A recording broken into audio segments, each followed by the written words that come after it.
day ko na rito guys sa price. Kita tayo na ibang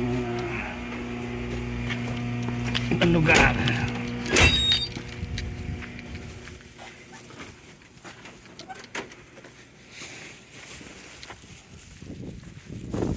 Last day na natin.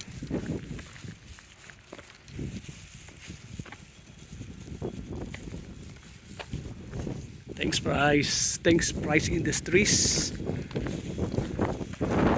Yan, ilipatan ko malapit sa bahay namin. 6 minutes.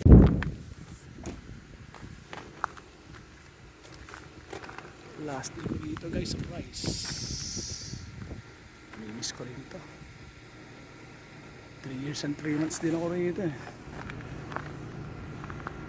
3 years and 3 months. Last day ko na rito guys.